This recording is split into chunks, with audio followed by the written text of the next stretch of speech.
وما أرسلناك إلا رحمة للعالمين۔ ان پتھروں پہ چل کے آ سکو تو آؤ، ان پتھروں پہ چل کے آ سکو تو آؤ، میرے گھر کے راستے میں کوئی کہکشاں نہیں ہے۔ ان پتھروں پہ چل کے آ سکو تو آؤ، میرے گھر کے راستے میں کوئی کہکشاں نہیں ہے۔ معزز سامعین کرام، اللہ رب العزت کے حضور دعا ہے کہ اللہ تعالیٰ جو الفاظ میری زبان سے ادا کروائیں، حق اور سچ ادا کروائیں، اور مجھے اور آپ کو اس پر عمل کرنے کی توفیق عطا فرمائیں۔ سامعین کرام، جیسا کہ آپ حضرات جانتے ہیں کہ گزشتہ روز یوم معراج تھی، اور اس سے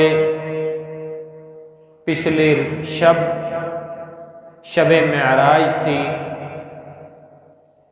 یہ وہ لمحہ ہے جب محمد الرسول اللہ صلی اللہ علیہ وسلم نے اللہ رب العزت کی طرف جا کر اللہ رب العزت کی زیارت فرمائی۔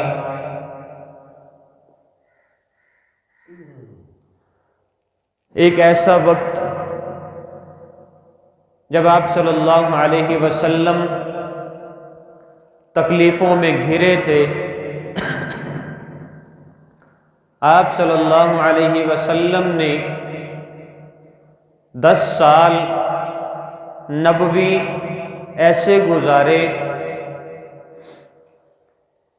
کہ تمام کے تمام مشرکین مکہ آپ کی بات سننے کے لیے تیار نہیں تھے۔ کوئی بات سننے کو تیار نہیں تھا، کوئی کچھ کہا کرتا، کوئی کسی طریقے سے تکلیف دیتا، کوئی کس طریقے سے تکلیف دیتا۔ کبھی نماز کے دوران تکلیف دی جاتی، کبھی نماز کے بعد، کبھی نماز سے پہلے۔ پھر ایک وقت ایسا آیا 11 نبوی میں، نبوی سال اس عرصے کو کہا جاتا ہے جو عرصہ ہجرت سے پہلے محمد الرسول اللہ صلی اللہ علیہ وسلم کو نبوت ملنے کے بعد مکہ میں گزرا۔ ان تمام کے تمام سالوں کو نبوی سال کہا جاتا ہے۔ نبوت کا 11واں سال تھا۔ ام المومنین سیدہ خدیجہ الکبریٰ رضی اللہ تعالی عنہا اس دنیا سے رحلت فرما گئیں، اور آپ صلی اللہ علیہ وسلم کے ہر موقع پر مددگار ابو طالب بھی اسی سال میں دنیا سے رخصت ہو گئے۔ مکہ والوں کے ظلم بڑھ گئے، طائف گئے، طائف والوں نے ظلم کیے، بہت زیادہ پریشان حال، بہت زیادہ تکلیف میں آپ صلی اللہ علیہ وسلم 27 رجب المرجب کو رات کو آپ صلی اللہ علیہ وسلم اپنے بستر پر براجمان تھے، اور اس وقت اچانک سے چھت پھٹی، جبرائیل علیہ السلام وہاں سے کچھ فرشتوں کے ساتھ نازل ہوئے۔ آپ صلی اللہ علیہ وسلم آرام فرما تھے، دیکھا، سوچا کیسے جگاؤں، کیسے اٹھاؤں، کس طریقے سے آپ کو آواز دوں، کیا کہوں کہ اے محمد صلی اللہ علیہ وسلم اٹھیے، کیا کہوں یا رسول اللہ صلی اللہ علیہ وسلم اٹھیے۔ دوبارہ اللہ سے عرض کی کہ یا اللہ تیرا محبوب نیند میں ہے، کیسے اٹھاؤں؟ کیا ان کے نام سے پکاروں، ان کی کنیت سے پکاروں، ان کے صفاتی ناموں سے پکاروں؟ اللہ رب العزت نے کہا کہ نہیں جبرائیل، کبھی تو نے دیکھا کہ میں نے اپنے محبوب کو اس کے نام سے پکارا ہو؟ میں نے کبھی کہا ہو محمد، میں نے کبھی کہا ہو احمد؟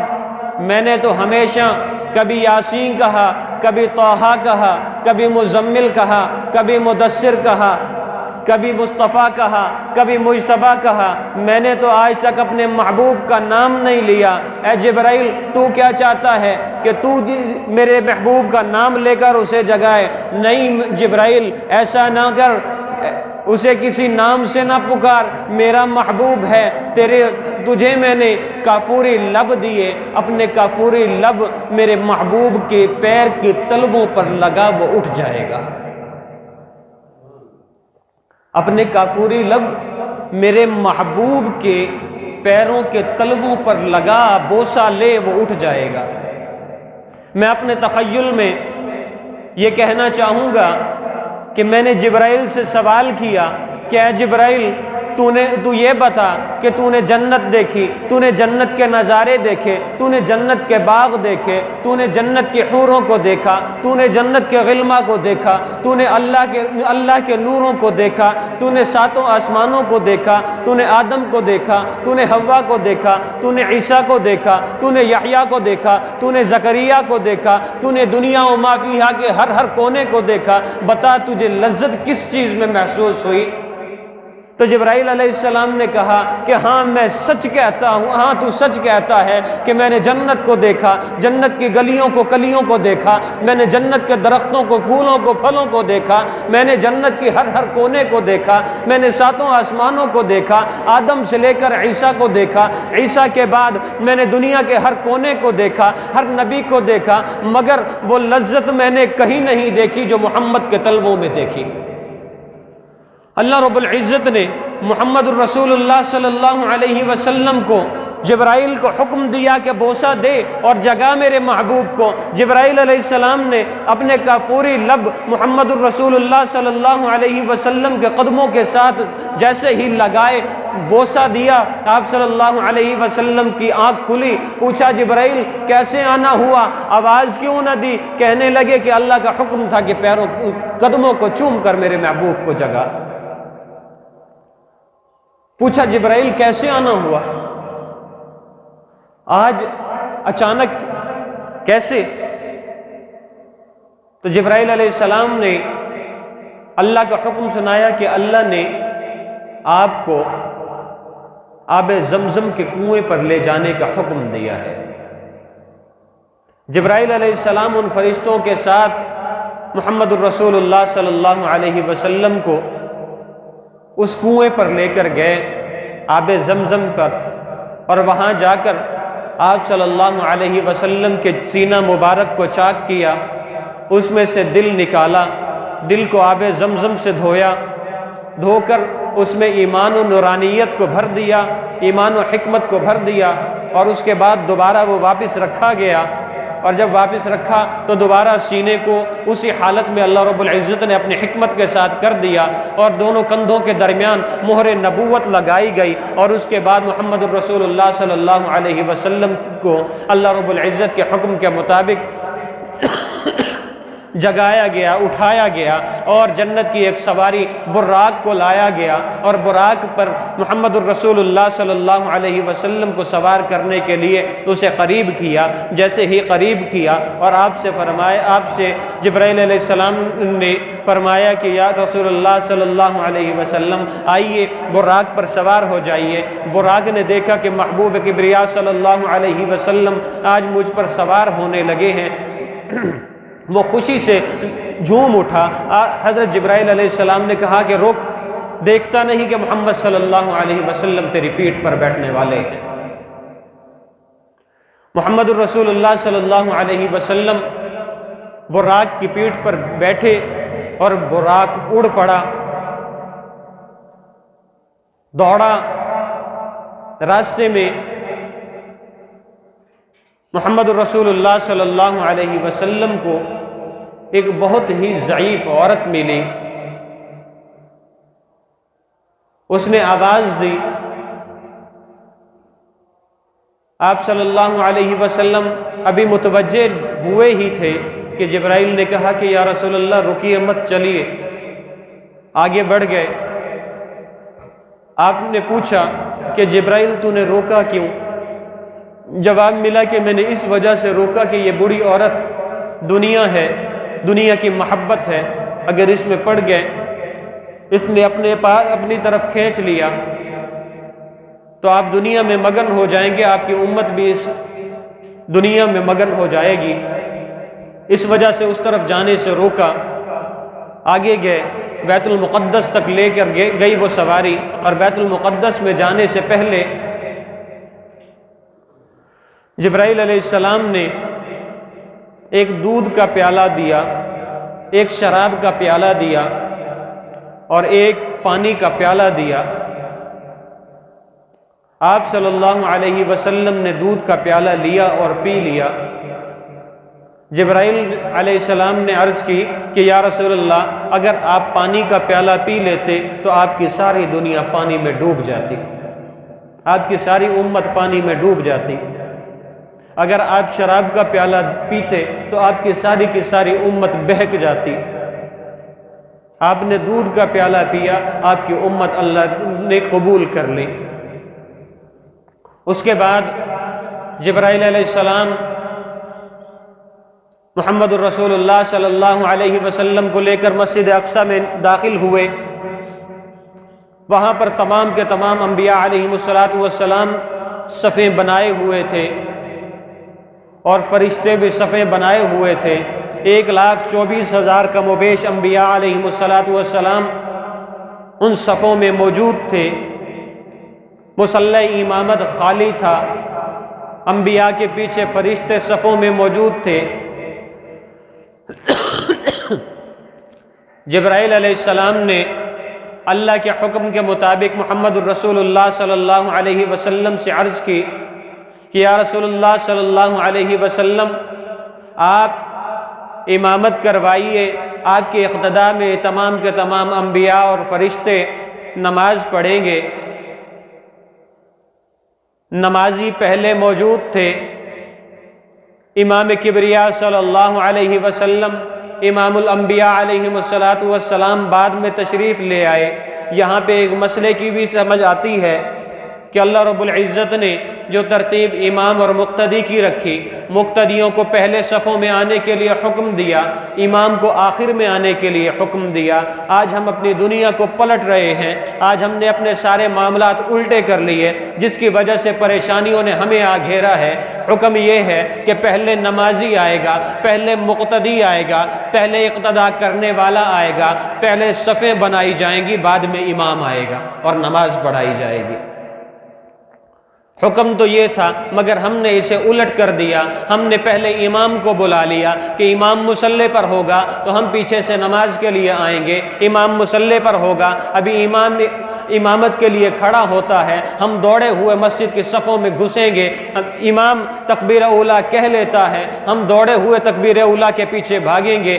امام رکوع میں چلا جاتا ہے، ہم دوڑے ہوئے رکوع میں جا کے شامل ہوں گے. ہم نے اپنی تاریخ کو، اسلامی تاریخ کو پلٹ دیا، اسلام کی حقیقت کو پلٹ دیا، اللہ کے احکامات کے برعکس کیا. ہم پریشانیوں میں گر گئے. حکم کیا تھا کہ امام الانبیاء آ گئے ہیں، انبیاء تمام کے تمام صفوں میں موجود ہیں، فرشتے صفوں میں موجود ہیں، امام آئے ہیں، مصلی پر چڑھیں، 2 رکعت پڑھائیں اور اس کے بعد اس سے اگلا سفر شروع ہو. محمد الرسول اللہ صلی اللہ علیہ وسلم نے امامت کروائی، 2 رکعت نماز پڑھائی اور اس کے بعد براق پر دوبارہ سوار ہوئے اور آسمانوں کی طرف چلے گئے. پہلے آسمان پر آدم علیہ السلام سے ملاقات ہوئی، ہارون علیہ السلام سے آگے ملاقات ہوئی، موسیٰ علیہ السلام سے ملاقات ہوئی، عیسیٰ علیہ السلام سے ملاقات ہوئی. ان تمام انبیاء سے ملاقات کرتے ہوئے سدرۃ المنتہا پر جا پہنچے. سدرۃ المنتہا ایک ایسی جگہ ہے جہاں پر بیری کا درخت ہے، جس کے پتے اتنے بڑے ہیں جیسے ہاتھی کے کان ہوتے ہیں، اتنے بڑے بڑے اس کے پتے ہیں۔ سدرۃ المنتہا پر پہنچے، جبرائیل علیہ السلام رک گئے۔ آپ علیہ السلام نے پوچھا کہ جبرائیل آؤ، آگے بڑھتے کیوں نہیں، رک کیوں گئے، آگے کا سفر مجھے کون طے کروائے گا؟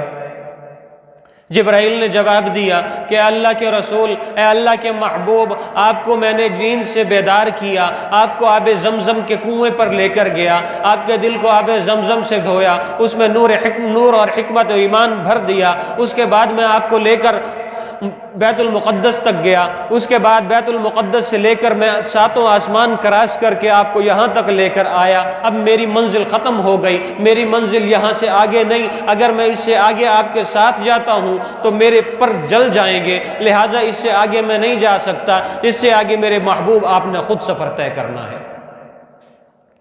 یہ کہہ کر جبرائیل علیہ السلام واپس لوٹ گئے اور محمد الرسول اللہ صلی اللہ علیہ وسلم سدرۃ المنتہا سے آگے بڑھے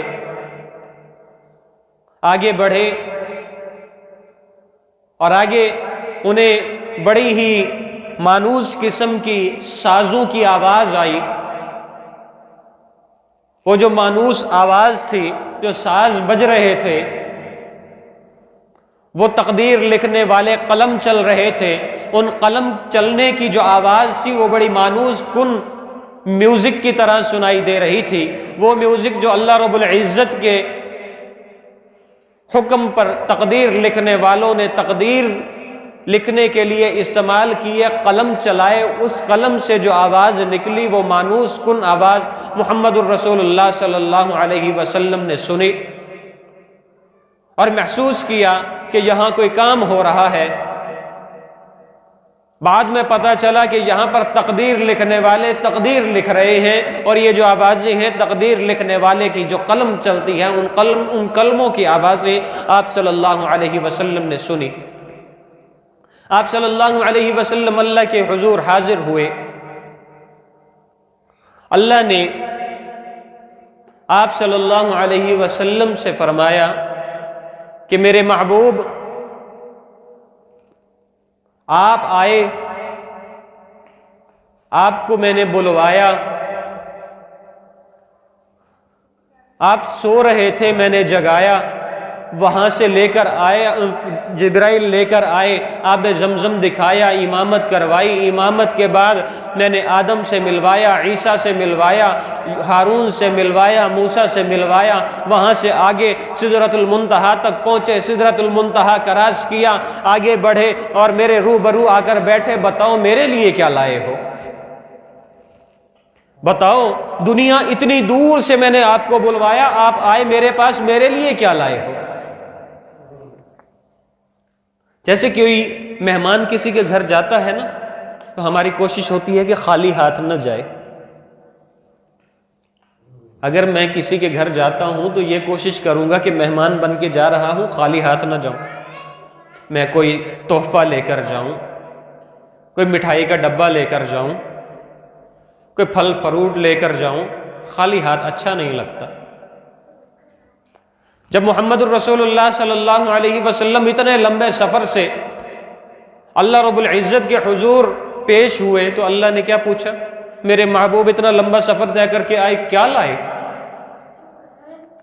محمد الرسول اللہ صلی اللہ علیہ وسلم نے جواب دیا کہ یا اللہ تیرے دربار میں کمی کس چیز کی ہے؟ یا اللہ تیرے پاس کمی کس چیز کی ہے؟ دنیا تیرے ہاتھ میں، آخرت تیرے ہاتھ میں، یا اللہ پوری دنیا کی فضائیں تیرے ہاتھ میں، ہوائیں تیرے ہاتھ میں، شجر و حجر تیرے ہاتھ میں، انسان تیرے ہاتھ میں، چرند پرند تیرے ہاتھ میں، پانی کا بہاؤ تیرے ہاتھ میں، شمال تیرے ہاتھ میں، جنوب تیرے ہاتھ میں، مشرق تیرے ہاتھ میں، مغرب تیرے ہاتھ میں، سورج کا ابھرنا اور ڈوبنا تیرے ہاتھ میں، چاند کا چھپنا اور نظر آنا تیرے ہاتھ میں، میں، ستاروں کے چلنا پھرنا اور ایک جگہ منجمد ہونا اور جلنا تیرے ہاتھ میں۔ یا اللہ جنت تیرے ہاتھ میں، یا اللہ جنت بھی تیرے پاس، یا اللہ فرشتے بھی تیرے پاس، مخلوق بھی تیرے پاس، یا اللہ جتنے 18,000 کم و بیش مخلوق تو نے بنائی ان کا رزق بھی تیرے پاس، یا اللہ تکبر بھی تیرے پاس، سب کچھ بنانے والا بھی تو، ہر چیز تیرے پاس۔ یا اللہ اس دربار میں اگر کوئی چیز نہیں ہے تو میں آج وہ چیز لے کر آیا ہوں، میں آج آپ کو کے سامنے عاجزی لے کر آیا ہوں۔ اور اس وقت آپ صلی اللہ علیہ وسلم نے امت کے تمام لوگوں، اس وقت سے لے کر قیامت کے آخری انسان تک جتنے بھی لوگ آپ صلی اللہ علیہ وسلم کی امت میں آنے والے ہیں، ان تمام کی طرف سے اللہ رب العزت کے حضور عاجزی پیش کی۔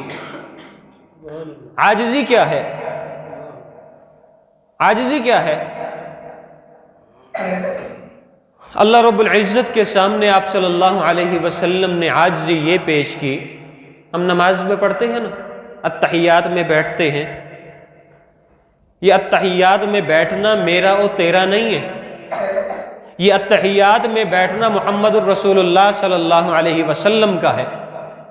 اسی طریقے سے دو زانوں ہو کر آپ صلی اللہ علیہ وسلم اللہ کے روبرو بیٹھے، اپنی نظریں جھکائی ہوئی، اپنے ہاتھ اپنے گھٹنوں کے قریب رکھے ہوئے، عاجزی سے اللہ کے رسول صلی اللہ علیہ وسلم نے اللہ سے عرض کی، التحیات للہ والصلوات والطیبات، یا اللہ میری تمام کی تمام عبادتیں، میری زبانی عبادتیں، میری بدنی عبادتیں، میرے دیکھنے کی عبادت، میرے سننے کی عبادت، میرے بولنے کی عبادت، میری ہاتھ سے کی گئی عبادت، میری پیر سے کی گئی عبادت، میرے جسم کے کسی حصے سے کی گئی عبادت، یا اللہ تیرے لیے ہے۔ تمام پاکیاں تیرے لیے ہیں، تمام نمازیں تیرے لیے ہیں، تمام عبادتیں تیرے لیے ہیں۔ اللہ نے جواب دیا، السلام علیک، سلام ہو آپ پر، ایھا النبی، اے نبی صلی اللہ علیہ وسلم، ورحمت اللہ، آپ نے جو عبادتیں کہا ان میں رحمت ہو، وبرکاتہ، آپ نے جو اپنے بدن کی عبادتیں بتائیں، اپنی زبان کی عبادتیں بتائیں، میں نے ان تمام کی تمام عبادتوں کی وجہ سے آپ پر اور آپ کی دنیا پر رزق میں برکتیں عطا فرما دی۔ اللہ کے محبوب صلی اللہ علیہ وسلم نے کہا، نہیں میرے رب، صرف مجھ تک نہیں، السلام علینا، سلام ہو ان سب پر، وعلی عباد اللہ الصالحین، جو تیری عبادت کرنے والے ہیں، نیک ہیں، برگزیدہ ہیں، تقوی والے ہیں، ان تمام پر سلام ہو۔ فرشتوں نے سنا، وہ جو قلم چلا رہے تھے نا، تقدیر لکھنے والے فرشتے، انہوں نے یہ گفتگو سنی، انہوں نے کہا، السلام اشہد ان لا الہ الا اللہ، کہ ہم گواہی دیتے ہیں کہ اللہ کے سوا کوئی عبادت کے لائق نہیں، واشہد ان محمدًا عبدہ ورسولہ، اور ہم گواہی دیتے ہیں کہ محمد الرسول اللہ صلی اللہ علیہ وسلم اللہ کے بندے اور رسول ہیں۔ یہ گفتگو ہوئی اللہ اور اللہ کے رسول صلی اللہ علیہ وسلم کے درمیان۔ اللہ نے فرمایا کہ میرے محبوب، 11 برس گزر گئے تجھے تکلیف میں دیکھتے، 11 برس گزر گئے، تو نے میری وجہ سے تکلیفیں برداشت کی۔ وہ سال جس میں سیدہ خدیجہ الکبریٰ رضی اللہ تعالی عنہا دنیا سے رحلت فرما گئی، ابو طالب دنیا سے رخصت ہو گئے، اسی سال تکلیفیں حد سے بڑھ گئی، اور جب تکلیفیں حد سے بڑھی، اس سال کا دوسرا نام عام الحزن بھی ہے، غم کا سال کہا جاتا ہے اسے۔ تکلیفیں جب حد سے بڑھی، اللہ نے اپنے محبوب کو خوش کرنے کے لیے دنیا سے بلایا، آسمانوں کی سیر کروا دی۔ اللہ نے کہا کہ میرے محبوب، تو نے میری وجہ سے اتنی تکلیفیں برداشت کی، اس وجہ سے میں نے یہ چاہا کہ تجھے جنت دکھاؤں، جنت کی کلیاں دکھاؤں، جنت کی گلیاں دکھاؤں، جنت کے خوشبو سنگاؤں، جنت کے باغ دکھاؤں، جنت کے پھل پھول بوٹے دکھاؤں، میں نے اس وجہ سے تجھے اپنے پاس بلا لیا۔ تاکہ میرا محبوب اداس ہے، اس کی اداسی کو دور کیا جائے۔ اللہ سے دعا ہے کہ اللہ تعالیٰ عمل کی توفیق عطا فرمائے۔ اس موضوع کو مزید آگے بڑھائیں گے انشاءاللہ آئندہ جمعہ۔